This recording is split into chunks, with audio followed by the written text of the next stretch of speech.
Good day. Welcome to News Now on TV360. I am Thelma Okoro. Godwin Obaseki remains the true governor of Edo State. The Supreme Court of Nigeria affirmed his election like other courts in the past.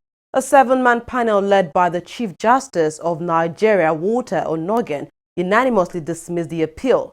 That appeal was filed by Ize Iyamu, who is the candidate of the People's Democratic Party. That appeal was also thrown out by the court for lack of merit. The Apex Court says it would give in detail reasons for the judgment on July 24, 2017. But what is instructive also is that God have reaffirmed the verdict of the Edo people.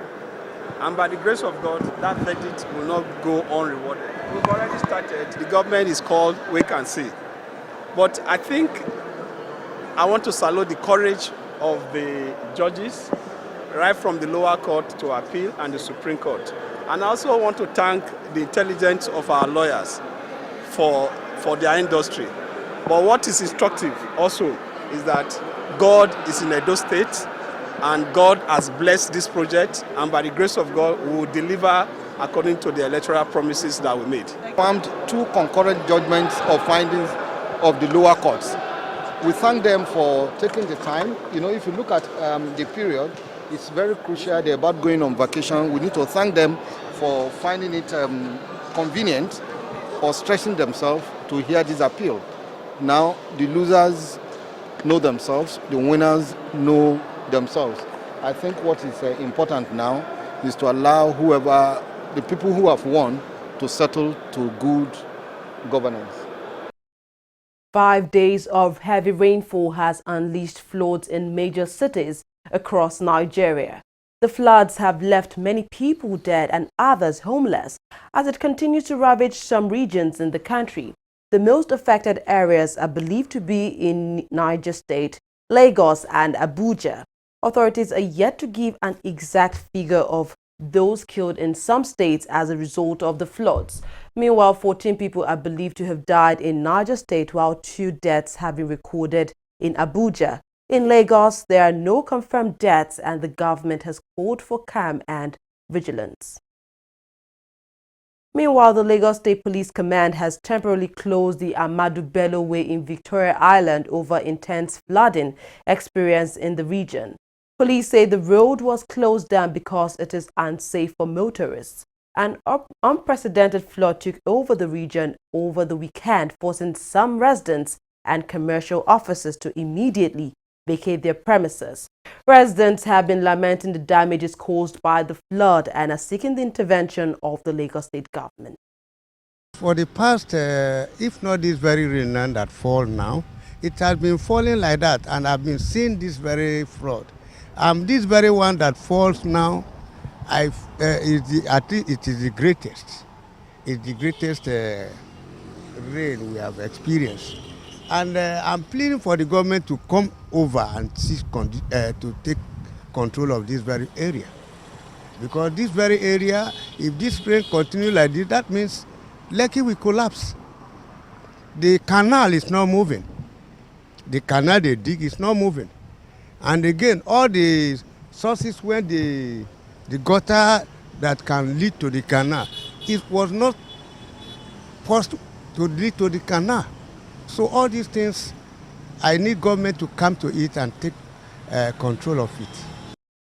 Elder statesman Edwin Clark is calling on the government to act fast in curbing what he describes as inhumane treatment meted out to Nigerians in the Bakassi Peninsula.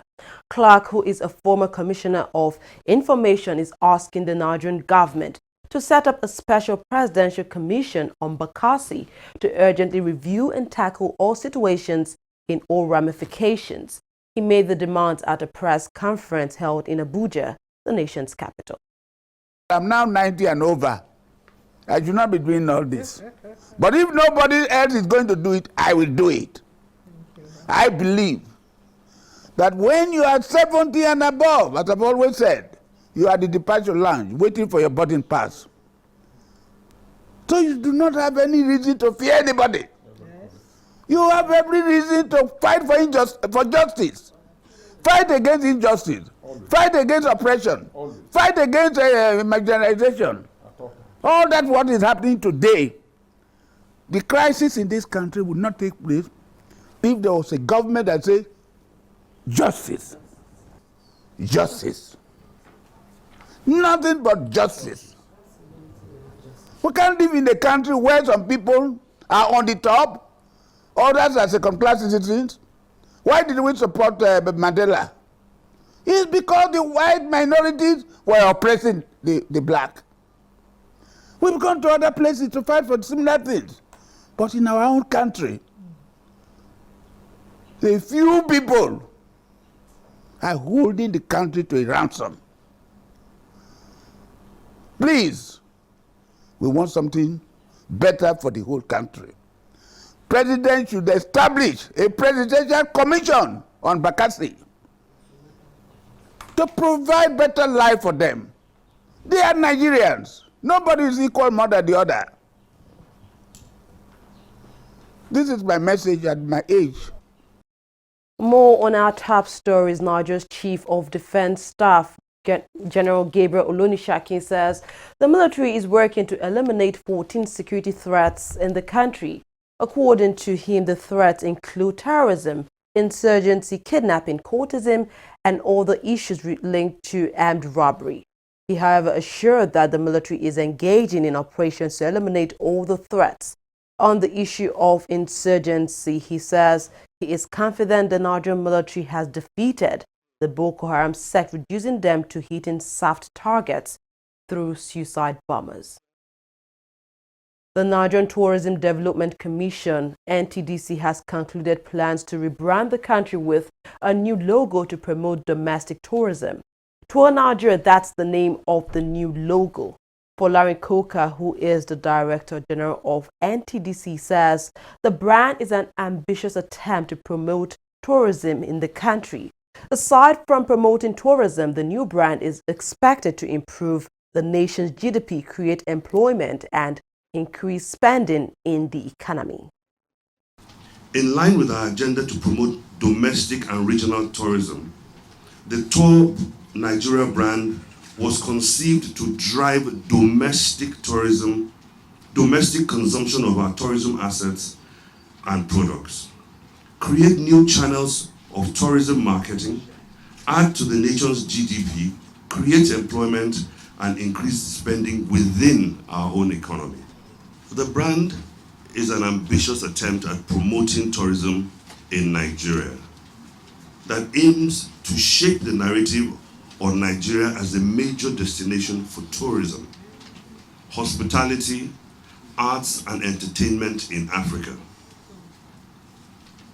We hope it will showcase the vibrant and friendly energy of Nigerians through different creative expressions, leveraging on our abundant soft power to celebrate our heritage and promote our natural and cultural tourism assets, destination, and people.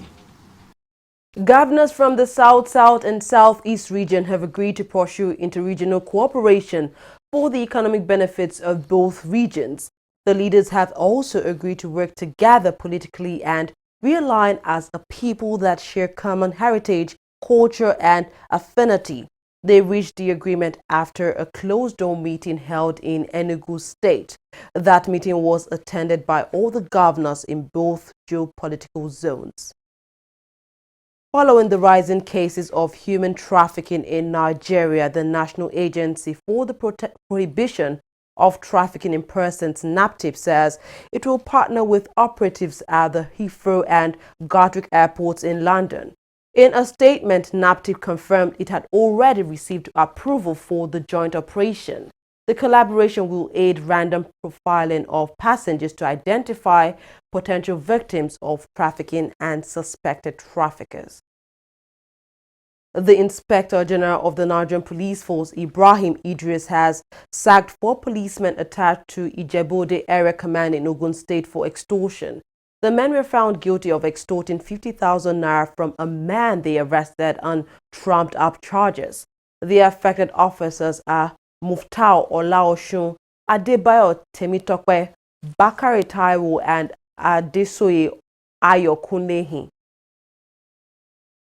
Ademola Adeleke, PDP's candidate in the Osun West Senatorial District by-election, has described his victory as a new dawn for democracy. He will replace his brother Isiaka Adeleke, who died earlier this year. Adeleke scored 97,480 votes and won in 9 of the 10 local government areas where the election was held, while the candidate of the All Progressives Congress, Mudashiru Hussein, polled 66,116 votes and won in only 1 local government area. At a press conference shortly after his victory was announced, Adeleke told the ruling APC to watch out because PDP will win the 2018 governorship election in Osun State. INEC Chairman Mahmoud Yakubu has sworn in 14 new Resident Electoral Commissioners. Speaking at the ceremony, Yakubu charged the officials to see their appointment as a responsibility to ensure impartial conduct of elections in the country. The development brings to 17 the number of states with Resident Electoral Commissioners, while 20 states have no Resident Electoral Commissioners. As Resident Electoral Commissioners, you will be posted to states. Bear in mind that you can be posted to any part of the country, but none of you is going to be posted to his state of origin. None of you. You will be responsible for managing personnel, processes, and resources in your states of posting. You will also interact with partisan actors. Some of them would like to forge an unsavory relationship with you and your staff. You must resist such overtures. Always bear in mind that INEC is not a political party. INEC has no candidate in any election. You must demonstrate transparency, impartiality, courage, and balanced interaction with the stakeholders. As an umpire, our responsibility is to guarantee a level playing field for all actors, inclusiveness for all citizens, irrespective of gender or disability, and above all, respect and protection of the choice made by voters as the sole determinant of elective representation at all levels. We would like to pledge our commitment. We would like to pledge our loyalty. We would like to pledge the expression of the highest level of integrity in the discharge of our statutory responsibilities. Because we are aware that we owe a duty to the Nigerian persons, people, through, of course, your exalted office. And so, having taken that into account, as provincial umpires in various states, local governments, and communities, we will pledge that we will abide by the code of conduct and ethics. We will also abide by the statutory provisions of the Act, the assess of the Commission, and above all, abide by the spirit of commitment, spirit of integrity, spirit of honesty that will pronounce us as worthy ambassadors. The Federal High Court in Abuja has granted the former Chief of Air Staff, Air Marshal Umar Diko, permission to travel abroad for medical checkup. Diko, who was head of the Nigerian Air Force from September 9, 2010 till October 4, 2012, is facing a 7-count charge of money laundering before the court. The Economic and Financial Crimes Commission alleged he used looted funds to purchase 6 choice properties in Abuja, Kano, and Kaduna State. The trial has also been adjourned till October 19, 2017.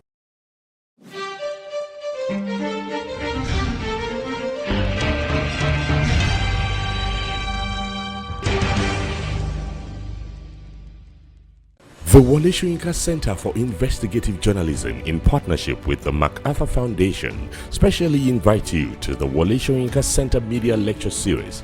Theme: Light Up, Light In. interrogating the nexus between electricity and basic education in Nigeria. Date Thursday, 13th July 2017. Venue Shehu Musa Yar'Adua Center, 1 Memorial Drive, Central Business District, Abuja. Time 10 a.m. Lead speakers Anthony Aka, Acting Chairman, Nigerian Electricity Regulatory Commission, and Hamid Bubuyi, Executive Secretary, Universal Basic Education Commission. Discussant Edward Cullen, United Nations Humanitarian Coordinator, UNDP Resident Representative, Obiageli Ezekwesili, Senior Economic Advisor, African Economic Development Policy Initiative, Ime Okon, Project Manager, USAID Energy Power Africa Nigeria, Olabisi Obadofi, Professor of Counseling Psychology, Lagos State University, LASU. Bemiga Ogunleye, Provost, Nigeria Institute of Journalism. Moderator, Al-Kazim Abdul Kadri, Journalist and Director, Victim Support Fund. For inquiries, email wscij@wscij.org or call 0908-251-5179. Be there.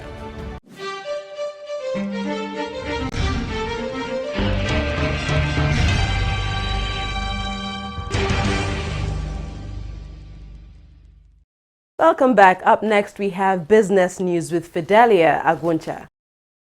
Thank you, Thelma. Etisalat Group has terminated its management and technical support related agreement with Emerging Markets Telecommunications Service Limited, EMTS. The termination takes effect from June 30th, 2017. Etisalat Group entered the Nigerian market in 2008 through the EMTS. In a statement, the telecom firm said the termination of the agreement governing the use of Etisalat brands, including its trademark, has been deferred to July 21st, 2017. The development comes a week after Nigerian regulators intervened to save Etisalat Nigeria from collapse after talks with its lenders to renegotiate a 1.2 billion contract loan failed. Godwin Emefiele, governor of the Central Bank of Nigeria, says the issue about the review of 41 items not eligible for foreign exchange is still on his table. He, however, said he finds no justification for importing rice, toothpick, and palm oil. Emefiele added that importing impoverishes Nigerians and also queried how Nigeria plans to create jobs by importing what it should produce locally.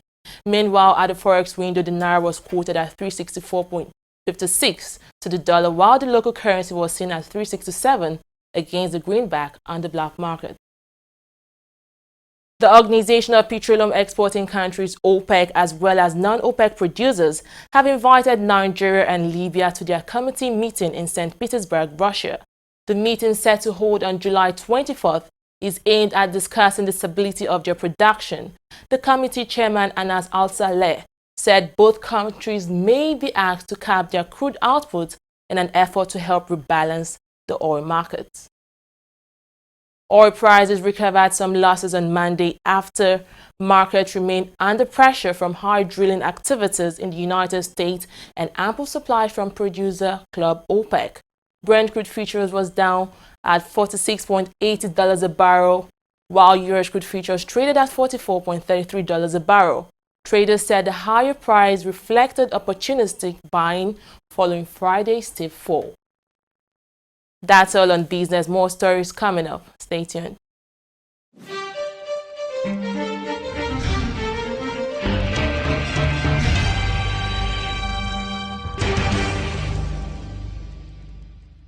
Corruption not in my country. What is wrong with you? Man saying no. Said I drove for more than 1 hour. Yeah, me. Ọ̀rọ̀ yín náà ni mò ń ṣe. Ọ̀rọ̀ yín náà ni mò ń ṣe. Ká kúrò fún Ọlọ́run. Ká satisfy yín níbi ọ̀rọ̀ yín náà ni mò ń ṣe. Ẹ wo jẹ́ ká lọ jàre. Ẹ ká kúrò nbi báyìí. Ẹ jọ̀ọ́ ẹ má bínú. Hello ọ̀gá. Màá dọ́dọ̀ yín lẹ́sẹ̀.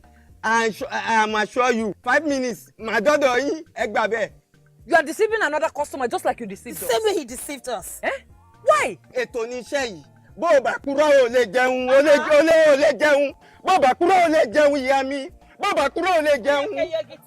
Workshop mi leléyìí. Ibi tí èèyàn bá ti ń ṣe ló ti ń jẹ. Ìyẹn ló ń pè ní workshop. Ibi tó bá ti ń work ni kó má ti shop. You cannot base your business on lies. Calm down now. It is corruption and it cannot work. Not in my country. Corruption not in my country.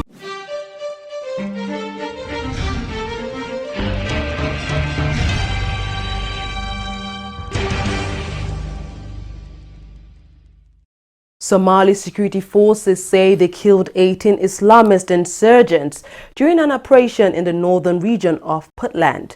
Al-Shabaab and Al-Qaeda linked insurgent group that has vowed to impose strict Islamic law confirmed there was a raid but denied there were any casualties.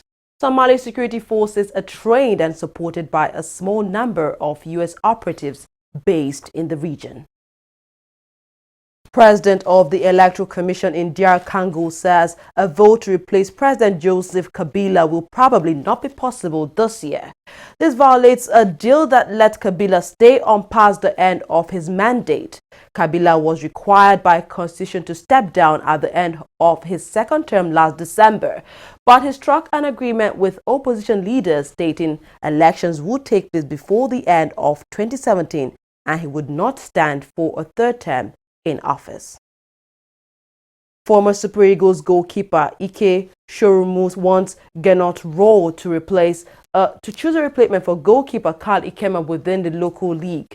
Ikeme, the Super Eagles' first choice, was diagnosed with acute leukemia last week. Since his results came back, the national team has been facing some sort of goalkeeping crisis over who replaces him. Ikeme, who is 31 years old, is expected to be out of the game for a long time as he receives treatment. Coach Rohr has also been in contact with former goalkeeper Vincent Enyama, but is yet to give a response. Nigeria's next game is a World Cup qualifier at home to Cameroon in August this year. Blessing Okagbare ran 10.99 seconds during her first sub-11 seconds performance of the season. She came third behind Jamaica's Elaine Thompson and Holland's Daphne Schipipers at the IAAF Diamond League meeting held in London. The last time she ran a sub-11 seconds in the 100-meter race was way back in September 2015. French Open champion Jelena Ostapenko has advanced to the quarterfinal of the 2017 Wimbledon. The 20-year-old defeated world number 4 Elena Svitolina to advance to the first ever Wimbledon quarterfinals. She will face five-time champion Venus Williams in the quarterfinal. Meanwhile, world number 1 Angelique Kerber crashed out after losing to Spain's Garbine Muguruza on Monday. That's all we have on news now. Thanks for watching. I am Thelma Okoro.